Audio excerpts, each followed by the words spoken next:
मुख्यमंत्री योगी आदित्यनाथ ने अपने दूसरे कार्यकाल में ताबड़तोड़ कार्रवाई का सिलसिला शुरू कर दिया है। सत्ता संभालते ही सीएम योगी ने अब तक की सबसे बड़ी कार्रवाई की। उन्होंने सोनभद्र के डीएम टी.के. शिबू को सस्पेंड कर दिया। सोनभद्र के डीएम टी.के. शिबू पर भ्रष्टाचार के मामलों में कार्रवाई हुई है। उन पर खनन मामले, निर्माण कार्यों में करप्शन का आरोप था। साथ ही टी.के. शिबू पर निर्वाचन प्रक्रिया में लापरवाही के साथ साथ पोस्टल बैलेट सील करने का भी आरोप था। इससे पहले लखनऊ से तबादला एक्सप्रेस चली। 4 आईपीएस का बुधवार देर रात ट्रांसफर कर दिया गया। नवनीत सिकेरा को अपर पुलिस महानिदेशक मुख्यालय से अपर पुलिस महानिदेशक पीटीएस उन्नाव बनाया गया है। रवि जोसफ को अपर पुलिस महानिदेशक जीएसयू से अपर पुलिस महानिदेशक सतर्कता अधिष्ठान भेजा गया है।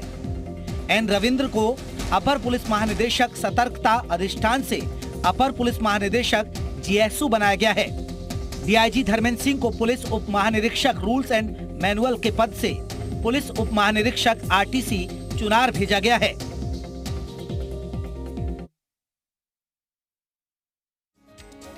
मुलायम परिवार में एक और बड़ी बगावत हो सकती है। सूत्रों से मिल रही खबरों के मुताबिक शिवपाल सिंह समाजवादी पार्टी को छोड़ सकते हैं। शिवपाल पहले से अखिलेश पर अनदेखी का आरोप लगा रहे हैं। उधर सूत्रों के मुताबिक शिवपाल बीजेपी ज्वाइन कर सकते हैं। साथ ही उन्हें रिटर्न गिफ्ट के तौर पर बीजेपी राज्यसभा भेज सकती है। सूत्रों के हवाले से आ रही खबरों की माने तो शिवपाल जहां दिल्ली की सियासत में एंट्री कर सकते हैं, तो वहीं उनके बेटे आदित्य आजमगढ़ से उपचुनाव लड़ सकते हैं। हालांकि अगर शिवपाल राज्यसभा जाते हैं तो उनकी सबसे सुरक्षित सीट जसवंत नगर का वारिस कौन होगा, इस पर सस्पेंस बना हुआ है। उधर शिवपाल इस पूरे मामले पर चुप्पी साधे हुए हैं। शिष्टाचार में और अभी कोई उचित समय नहीं है हमारा बोलने का। उचित समय पर हम सब बातें कहा जा रहा है कि आप राज्यसभा जा रहे हैं, इसमें सच्चाई है या नहीं? अभी हम कुछ बता ही नहीं सकते, बोल ही नहीं सकते। जब बोलेंगे तब आपको बुला लेंगे। आपको बता दें कि शिवपाल एसपी के टिकट पर जसवंत नगर से चुनाव जीते थे, जबकि अखिलेश ने करहल से जीत हासिल की थी और उन्होंने आजमगढ़ सीट से बतौर सांसद इस्तीफा दे दिया है।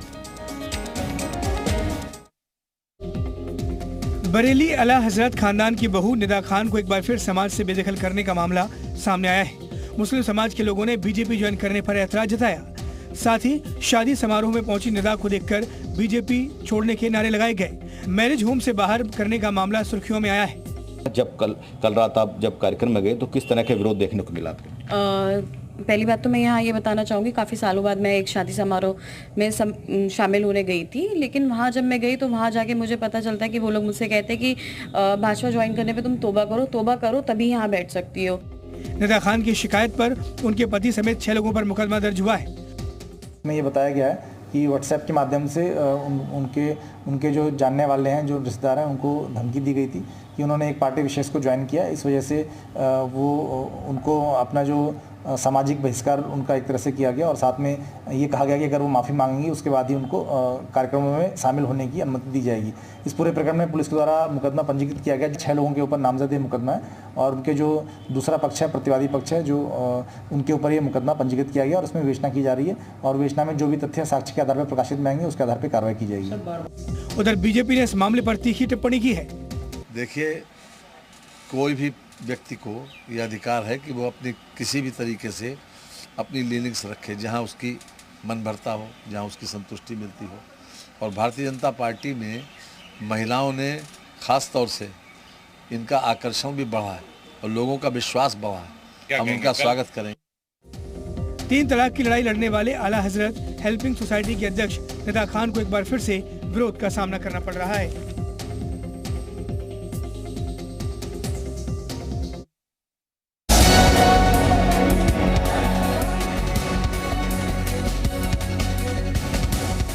यूपी की सत्ता में दोबारा लौटने के बाद बाबा का बुलडोजर दोगुनी रफ्तार से दौड़ने लगा है।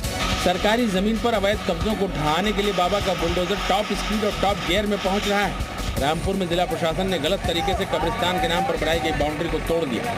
दरअसल नगर पालिका में एक शिकायत की गई थी कि मुख्य रोड के किनारे बाउंड्री बनाकर अतिक्रमण किया गया है, जिसके बाद प्रशासन ने इसे तोड़ने में देर नहीं लगाई। ये नगर पालिका का अतिक्रमण अभियान था, जिससे कि अतिक्रमण मुक्त बिलासपुर हो, इसके लिए प्रयास किया गया। तो उसमें पूरी राजस्व टीम और नगर पालिका की टीम नगर पालिका क्षेत्र में जितने भी अतिक्रमण हुए थे उस ये कैमरी तिराहे से कस्बा चौकी के बीच में, उस अतिक्रमण को हटाया गया। ये बाउंड्री सपा सरकार में कब्रिस्तान चहारदीवारी योजना के तहत बनाई गई थी, जिसे बाबा के बुलडोजर ने जमींदोज कर दिया। बाबा का बुलडोजर रामपुर के अलावा जौनपुर में भी दहाड़ा। यहाँ तालाब की जमीन पर एक शख्स ने पक्का मकान बना लिया था। शिकायत मिलते ही बाबा का बुलडोजर मौके पर पहुंचा और तालाब की जमीन को फिर से मुक्त करा लिया गया। मामला जौनपुर के जलालपुर थाना क्षेत्र के बहरीपुर गांव का है। यहाँ एक शख्स ने अपने घर के पास तालाब की जमीन पर पक्का मकान बना लिया था। जांच पड़ताल के बाद ये कब्जा अवैध पाया गया और बुधवार को राजस्व विभाग की टीम ने बुलडोजर से मकान को ढहा दिया और बुलडोजर का खर्च भी कब्जाधारी से ही वसूल किया।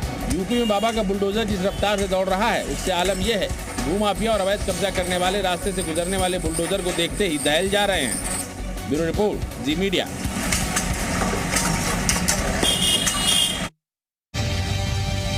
यूपी में योगी के शपथ ग्रहण के बाद से प्रशासन एक्शन मोड में है। बांदा विकास प्राधिकरण ने तिंदवारी से पूर्व विधायक ब्रजेश प्रजापति पर अपना शिकंजा कस दिया है। बीडीए ने तिंदवारी से पूर्व विधायक ब्रजेश प्रजापति को नोटिस थमा दिया है।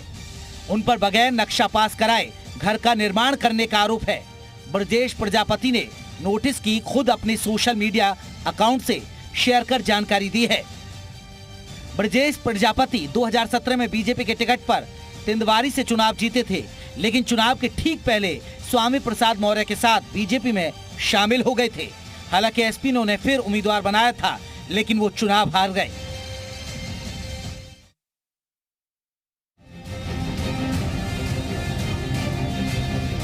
Uttar Pradesh police action mode में है। लगातार बदमाशों को पकड़ा जा रहा है। एक के बाद एक 3 जगहों से एनकाउंटर की खबर सामने आई है। लखनऊ के गुडम्बा थाने की पुलिस टीम की 2 शातिर बदमाशों से मुठभेड़ हो गई। मिली जानकारी के मुताबिक दोनों शातिर बदमाश लखनऊ के अलग अलग इलाकों में स्नैचिंग की घटनाओं के आरोपी हैं। उधर महाराजगंज की पनियारा पुलिस ने भौरबारी के पास मुठभेड़ में देवरिया कैश वैन लूट कांड के वांटेड दीपक पांडे को गोली लगने से घायल होने के बाद गिरफ्तार कर लिया। पूछताछ में पता चला कि देवरिया कैश वैन लूट कांड के असफल प्रयास में वो वांछित था। गाजियाबाद के क्राइम ब्रांच और सिहानी गेट थाना पुलिस और बदमाशों के बीच बीती रात मुठभेड़ हो गई। गिरफ्तार घायल बदमाश पर लूट और चोरी के करीब 17 मुकदमे दर्ज हैं। तो सिहानी गेट की टीम और क्राइम ब्रांच की टीम ने जब इंटरसेप्ट करने का प्रयास किया तो इन लोगों ने पुलिस टीम पे फायरिंग की और इसके बाद पुलिस टीम के द्वारा भी जवाबी फायरिंग की, जिसमें से एक व्यक्ति के पैर में गोली लगी, दूसरा उसका साथी जो था भागने में वो सफल रहा है। कुछ दिन पहले उस्मान उर्फ भूरा धौलाना स्थित एक कॉपर फैक्ट्री में 9 से 10 टन माल चुरा चुका है और सिहानी गेट थाने में state Lohia Nagar industrial area में एक स्टील फैक्ट्री में रेकी करने के लिए कल रात यहां पहुंचा था।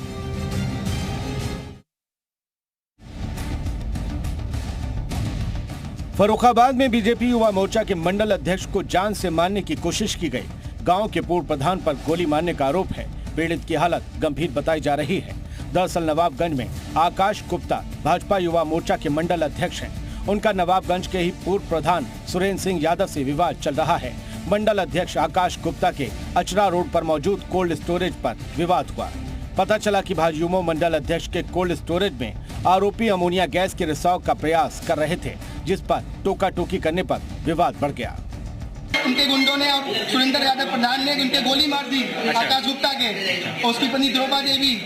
पुलिस मामले पहुंची, पुलिस मिली हुई है, पुलिस मौके पर नहीं पहुंची। कई बार पुलिस को सूचना दी है, पुलिस नहीं पहुंची और हल्का इंचार्ज जो है हमारे नवाबगंज के वो मिले हुए हैं। पूरा प्रशासन मिला हुआ। अभी भाजपा में युवा मोर्चा के मंडल अध्यक्ष हैं ये।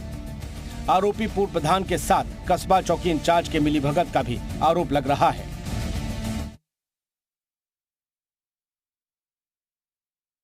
इनका कोल्ड है और भट्टा है। इनके कोल्ड पे पूर्व प्रधान सुरेंद्र यादव जो कि पूर्व प्रधान है, उसकी पत्नी द्रोपा देवी और उसके गुंडे इसके कोल्ड पे आगे गैस खोल दिया कि जिससे बड़ी दुर्घटना हो सकती थी। उसकी सूचना पाकर ये अपने कोल्ड पर पहुंचे। कहाँ कोल्ड है इनका? इनका कोल्ड है गनीपुर जोधपुर में। संभल में एक युवक की पीट कर हत्या कर दी गई। मामला कोतवाली क्षेत्र के चौधरी सराय इलाके का है, जहां 2 गुटों में खूनी झड़प हो रही थी। इस बीच सरवर नाम का युवक दोनों पक्षों को समझाने के लिए पहुंचा, लेकिन इस बीच एक गुट ने सरवर को पीटना शुरू कर दिया, जिससे वो गंभीर रूप से घायल हो गया। अस्पताल ले जाते वक्त उसने दम तोड़ दिया। उधर युवक की मौत के बाद स्थानीय लोगों ने जमकर हंगामा किया। दूसरे पक्ष के आबिद बाबर व 3 अन्य लोगों के विरुद्ध उचित धाराओं में एफआईआर पंजीकृत कर ली गई है। शव को पोस्टमार्टम के लिए भेज दिया गया है। एक व्यक्ति को पूछताछ के लिए हिरासत में लिया गया है। वहीं पुलिस ने आरोपी के खिलाफ केस दर्ज कर लिया है और उसकी गिरफ्तारी के लिए दबिश दे रही है।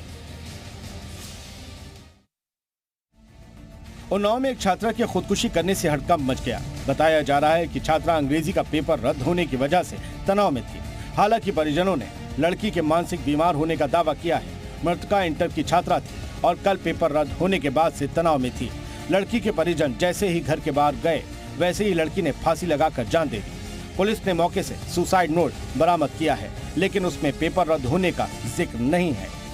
लड़की ने बताया कुछ नहीं है, मगर पेपर कल देने गई थी जी। तो पेपर को हो गया, उससे उसका दिमाग कुछ हो गया और यह 2 बार बीमार हो चुकी है। गिर जाती थी तो हो जाती थी, उसका इलाज भी चल रहा था। उधर सपा अध्यक्ष अखिलेश यादव ने इस मामले को लेकर ट्वीट किया है।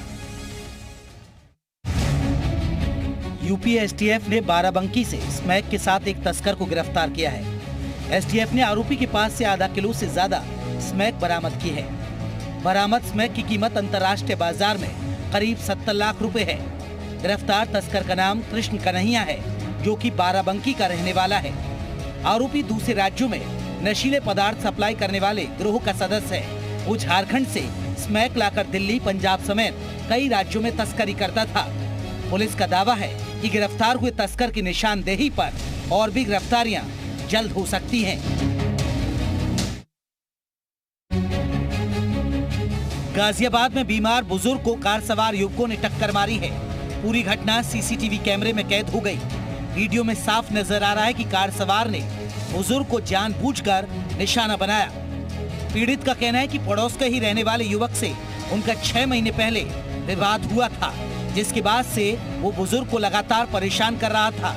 कल घर के बाहर ही युवक ने बुजुर्ग को टक्कर मार दी। टक्कर मारने के बाद कार सवार गाड़ी को दौड़ा कर ले गया। कोतवाली घंटाघर के कैला भट्टा इलाके की ये घटना है। पीड़ित ने पुलिस को शिकायत दी है। पुलिस मामले की जांच में जुटी है।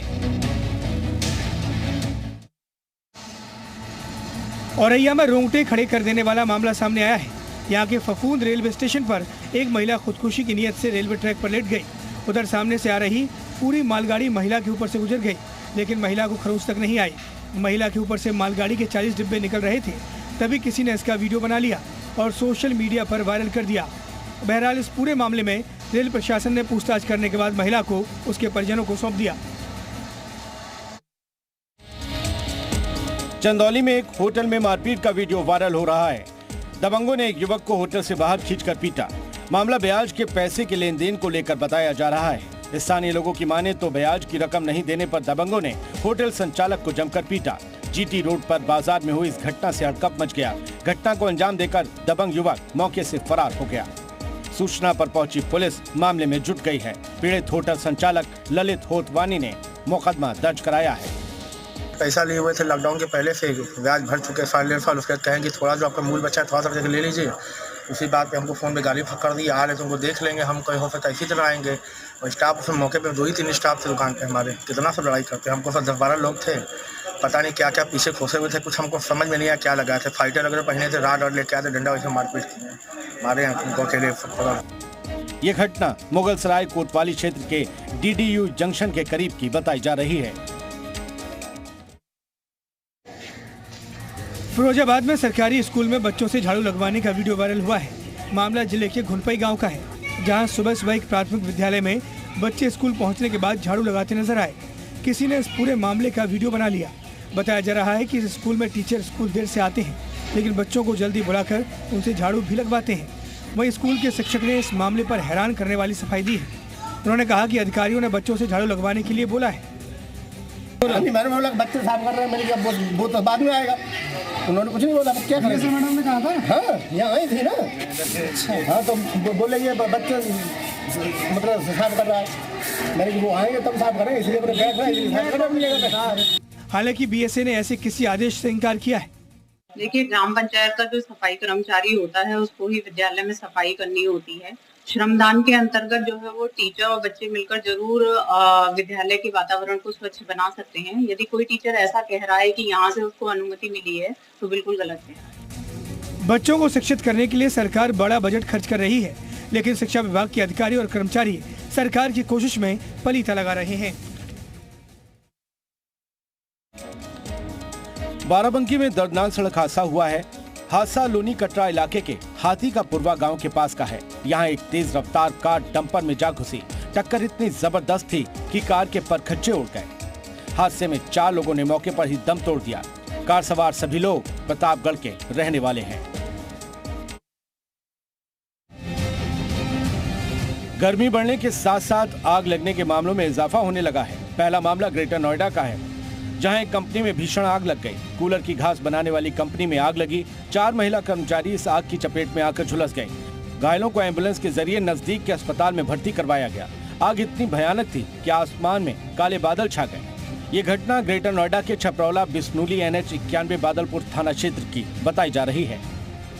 उधर लखनऊ में कुर्सी रोड पर मौजूद ज्ञान डेयरी में आग लग गई। बॉयलर फटने से यह हादसा हुआ। आग बुझाने में दमकल की कई गाड़ियों को कड़ी मशक्कत का सामना करना पड़ा।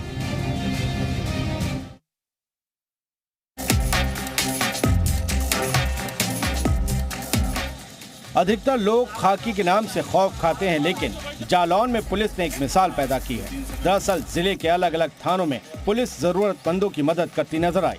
जालौन में पुलिस ने जहां एक तरफ लोगों की फरियाद सुनी, वहीं बच्चों, दिव्यांगों और बुजुर्गों को फल, दवा समेत जरूरत के सामान बांटे। उधर जालौन के रामपुरा थाने में पुलिस कर्मियों ने उन लोगों को राशन दिया जिनके घर आग लगने की वजह से जल गए थे। पुलिस अधिकारियों की माने तो आम लोगों के प्रति पुलिस का नजरिया बदलने के लिए ये कवायद की जा रही है। कहीं पे भी कोई व्यक्ति किसी को भी किसी भी तरह की मदद की जरूरत हो, हेल्प की जरूरत हो, वो पुलिस वाले तुरंत उनकी मदद करेंगे, उनकी सहायता करेंगे, उनके दुख सुख को बांटेंगे। जालौन पुलिस की तरफ से मदद के बढ़ते हाथ और ऐसी कार्यशैली लोगों के बीच चर्चा का विषय बन गई है और जनता उनके इन कामों की सराहना भी कर रही है।